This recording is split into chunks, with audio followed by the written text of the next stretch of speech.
ዛሬ እንግዲህ ስደት ከወጣው በነገራችን ላይ 13 ዓመቴን ይዣለሁ።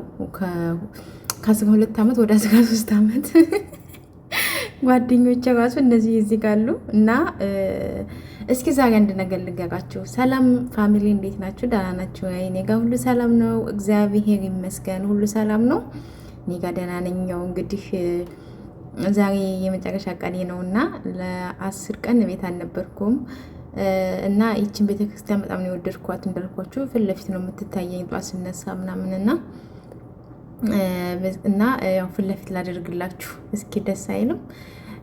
እና ውዶች እንዴት ናችሁ ፋሚሊ? ዛሬ እንግዲህ አንድ ሀሳብ እስኪ ሸል ላደርግላችሁ። ዛሬ ሀሳቤን ሸል ላደርግላችሁ የፈለግኩት ደግሞ ምንድን ነው እንግዲህ ስደት ላይ እኔ ከወጣሁ ወደ 13 ዓመት ሆነኝ ማለት ነው። 13 ዓመቴን ይዣለሁ። ሰው 13 ዓመት እንግዲህ የጋብቻ በዓላቸውን ሲያከብሩ ነው የምናውቀው አይደለ? እኔ ግን የስደት እያከበርኩ ሳይሆን ያሳለፍኩትን ነገር ሳስብ በጣም ይገርመኛል። እና እስኪ ዛሬ አንድ ጥያቄ ልጠይቃችሁ ሁላችሁንም ማለት ነው። በመጀመሪያ ግን እስኪ እንደው ፕሊዝ ቪዲዮዬን ላይክ አድርጉ። የምታዩ በሙሉ 10 ሰውም ሆኑ 20 ሰውም ሆኑ የምታዩት በሙሉ ላይክ አድርጉ። እና ዛሬ ልነጋችሁ የፈለኩት እኔ ስደት ላይ ከወጣው ገና በልጅነቴ ነው፣ በ15 ዓመቴ ምናምን ነው። ግን ዛሬ አንድ ነገር ልነጋችሁ የፈለኩት እኔ እስከ ዛሬ ድረስ ስደት ዓለም ላይ ስኖር ብዙ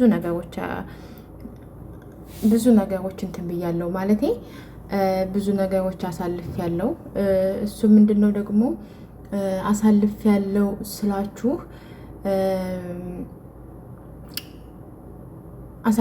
ስላችሁ ማለት ነው። ለምሳሌ ብዙ ስህተቶች ሰርቻለሁ፣ ብዙ ጥፋቶች አጥፍቻለሁ በእርግጥ ነገር ግን 13 ዓመት ሰው ቤት ወይም ደግሞ ሰው ሀገር ላይ ሰው ቤት መስራት ትንሽ ይከብዳል አይደለ? በጣም ነው የሚከብደው ሰው ቤት፣ በጣም ሰው ቤት ለዛውም 13 ዓመት አስባችሁታል? በ13 ዓመት ውስጥ ምን አተረፋችሁ? ምን አገኛችሁ? እስኪ ጠይቃችሁ።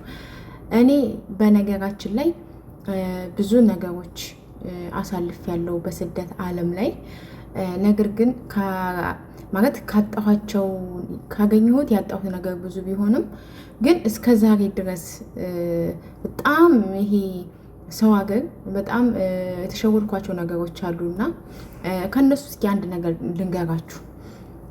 ለምሳሌ ብዙዎቻችን ስደት ዓለም ላይ ኖረን ወደ ኢትዮጵያ ስንሄድ ብዙ እንጨነቃለን አይደል? በጣም ይሄ ለእናቴ ለአባቴ ከምንለው ይልቅ ለሰው ለጎረቤት ወይም ደግሞ በአጋጣሚ ለተዋወቋቸው ሰዎች ምን ይዤ ሊሄድ የሚለው ነገር በጣም ያስጨንቀኛል እና ከዛ እየቆየው ምናምን እየበሰልኩኝ ከዛም ድካሙም እየገባኝ ስደት ላይም ልፋቴ እዚህ ጋር እኔ ልዝናና አይደለም የመጣሁት።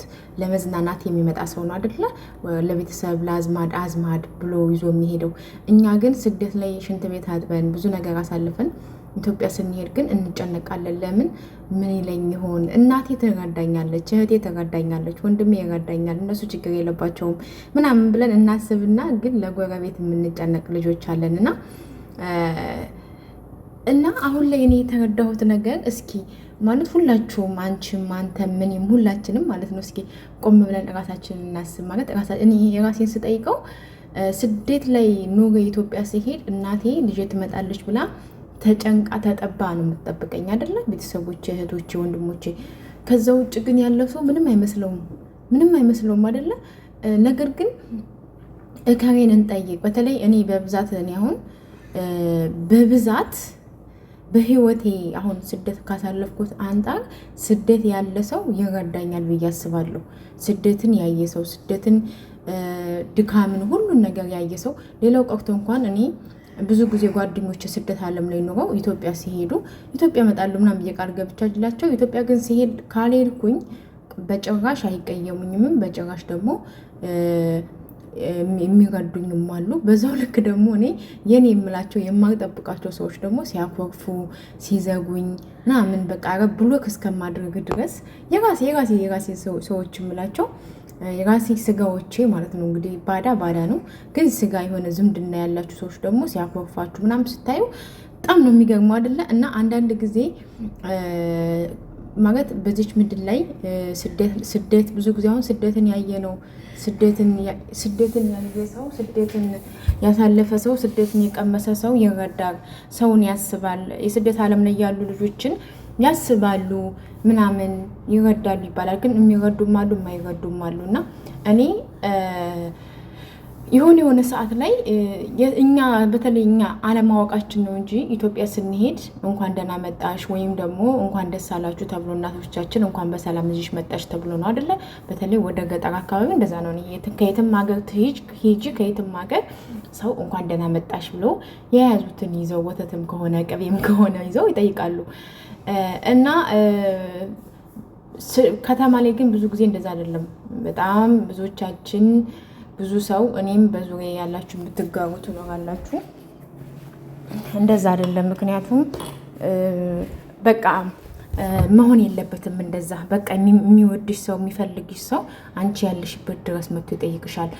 አንቺ እንኳን ደህና መጣሽ ብሎ ቤተሰቦችሽ እንኳን ደስ አላችሁ ምናምን ብሎ መጥቶ ይጠይቃል እንጂ አንቺ አትሄጂም በጭራሽ። መሄድም የለብንም። እና እኔ አሁን የተማርኩት ነገር ይሄ ነው። እና ብዙ ጊዜ ታዩ ከሆነ እና ቤተሰብ እንግዲህ ያው ልላችሁ የፈለግኩት ባጭሩ ኢትዮጵያ ስትሄዱ በተለይ ለሰው እንዳትጨነቁ ለማለት ነው። ስደት ላይ እኔ ካሳለፍኩት አንጻር የተማርኩት ነገር ቢኖር አሁን ላይ ልብ የገዛሁት በዚህ ጉዳይ ነው። ምክንያቱም ትታዘቡ ከሆነ ኢትዮጵያ እናንተ ስትሄዱ እናንተ ጠይቃችኋቸው ድክ ግን ደግሞ ወደ ስደት ተመልሳችሁ ስትመጡ ማንም ሰው ደውሎ ይሄን ትፈልጊያለሽ ወይ? 1 ኪሎ በርበሬ ትፈልጊያለሽ ወይ? ምን ያስፈልግሻል? ምን ላዘጋጅልሽ የሚልሽ ሰው አለ? ካለ ደስ ይላል። ከሌለ ግን በፍጹም ለሰው እንዳትጨነቁ።